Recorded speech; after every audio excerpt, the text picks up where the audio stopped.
She went viral pretending to be a mom, she got famous sitting in bed with Drake, and she lost it all faster than anyone expected.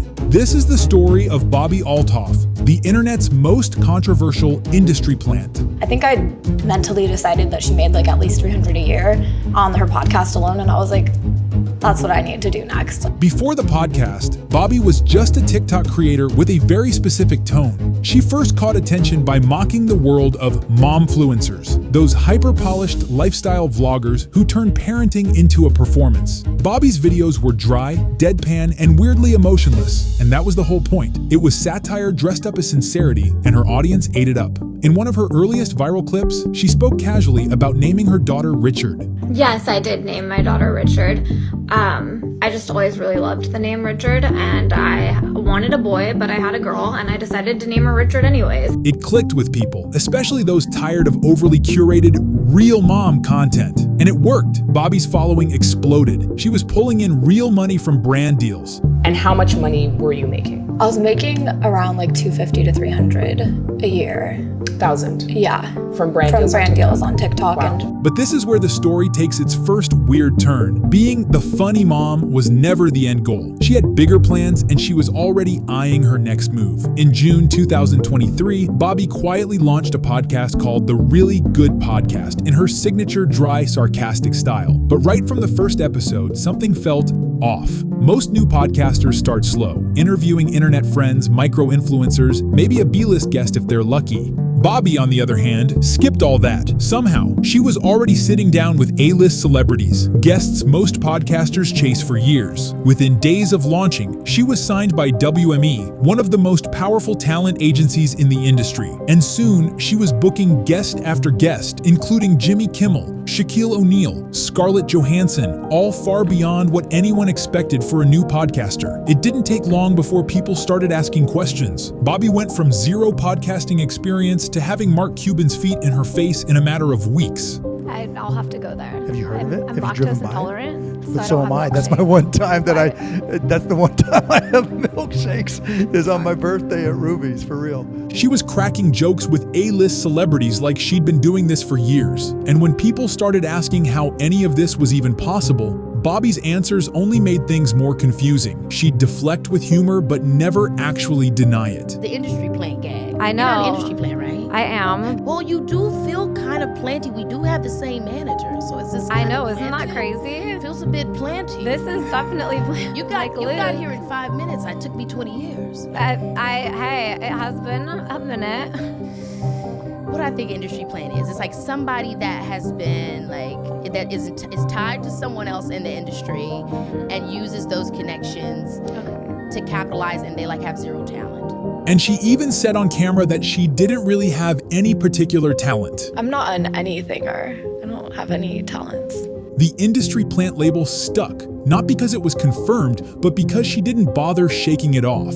And oddly, that made the show even more watchable. People kept watching, partly because they were entertained, and partly because they were waiting to see if the whole thing would collapse. And eventually, it started to crack. Trying to keep the podcast relevant was messing up her personal life in a big way. And the worst example? It happened during her interview with Drake. It wasn't just that she landed him as a guest, it was how the episode looked. Drake and Bobbi weren't sitting in a studio. They were in a bed, in a hotel room, drinking, talking for over an hour. What should have been a huge win, maybe the biggest moment of her career, ended up revealing just how out of sync her priorities had gotten. You know, I flew all the way here on my daughter's first birthday. You missed your daughter's first birthday. To be here.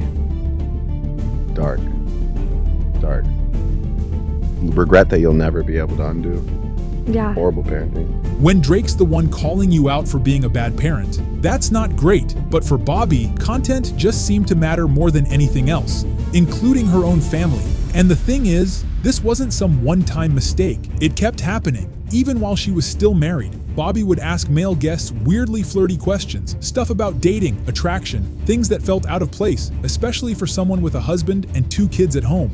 Am I your type? I'd do it. Thank you.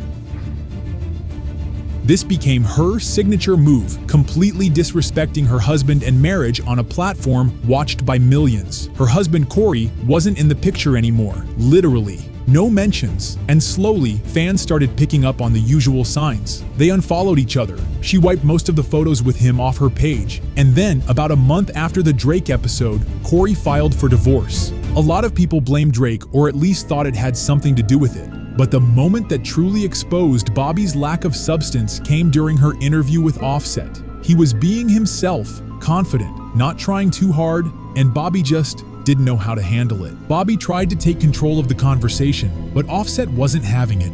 Huh? You wanted to be on my podcast. Why you keep saying that, Captain? Shit, man. I honestly didn't even want to do this shit. I don't do interviews.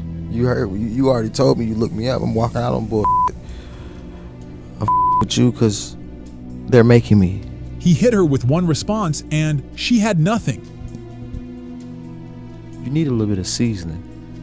You ain't got no seasoning, man. You like a plain piece of chicken, just on the thing, you pull it off, and then you serve the dish. You need some motherfucking seasoning, man. She tried to take control by telling him he could leave. Offset just looked at her and shut it down. You can leave now.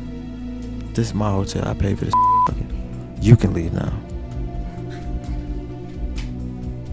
The unseasoned chicken comment basically said it all. Bobbi had A-list guests, but none of the skills to actually hold a conversation with them. No prep, no real point of view, just kind of sitting there. And after a while, people started to tune out. On social media, it turned into a running joke. After filing the divorce, the way people talked about Bobbi changed. She went from rising podcast star to someone just hopping from guest to guest, trying to stay relevant by being around whoever would have her. Ryan Garcia was chasing her around, clearly into her, and later confirmed they hooked up during a full-on Twitter rant. She was caught on camera, being carried out of clubs, clearly drunk. It felt like she was showing up anywhere that would still let her in, hoping someone would notice. Perhaps the most damaging moment came when Bobbi attempted to quietly tease a relationship with an NFL player. She posted a carefully framed story, just enough to suggest something without naming anyone. But within hours, the internet had pieced it together. The player was identified quickly, and almost just as quickly, he denied any relationship with her. That's when Bobbi lost it. She went on TikTok, broke down in a quiet, emotional moment. It's just like hard to imagine finding someone who is like truly good for you. It's hard to imagine there's a world where there's like someone who's actually meant for you. At the same time, her podcast was rapidly losing momentum. The million-view episodes with headline guests were gone. It was just her now, solo episodes, interviews with people nobody really knew. While everything on the surface was breaking down, something behind the scenes was keeping Bobbi in the spotlight. As recently as last year, flattering write-ups started appearing in outlets like Business Insider, the kind of coverage that usually doesn't happen without someone pushing for it or paying for it. The tone of those articles didn't match reality. They talked about her influence, her rising star, while her content was struggling to get even basic engagement. It felt like someone was still trying to make the Bobbi brand work, even when the audience had already moved on. Eventually, she announced the podcast was ending, but not before giving it a send-off that confused almost everyone. The final episode opened with Bobbi and her sister singing Hallelujah in what looked like a staged funeral. But that last episode felt like the most transparent she'd ever been. The Really Good Podcast. She was a great podcast. She got me this house, got me the car I drive. She got me a lot of stuff, and she was really great. And she brought me a lot of memories and a lot of great guests. I will miss doing this podcast, and I will miss the money this podcast brought me. Bobbi never pretended to be in it for the love of podcasting. From the beginning, Bobbi had been open about why she was doing it. How'd you become an influencer or creator? Just wanting to make money. I hope that I go from D-list to A-list. That's my goal in 10 years. The final episode was peak Bobbi, more than 10 ads squeezed into what was basically just a clip show. She replayed her biggest moments, pausing every few minutes for another sponsor spot. People said I was falling off, and they were right. So now it's dead. You guys got what you wished for. You wanted it to be over, it's over. It's gone. It's not there anymore. The timing felt intentional. It was released on the final day of July, packed with sponsor spots from start to finish. It looked less like content and more like a final push to wrap up whatever contracts were still on the table. The comments said more than the episode itself. This what happens when you leave your family to chase clout. This is a good reminder that all bad things do come to an end. Whatever you do in the future, Bobbi, please make sure it pays you enough money so that we don't get ads sprinkled in with a little bit of content.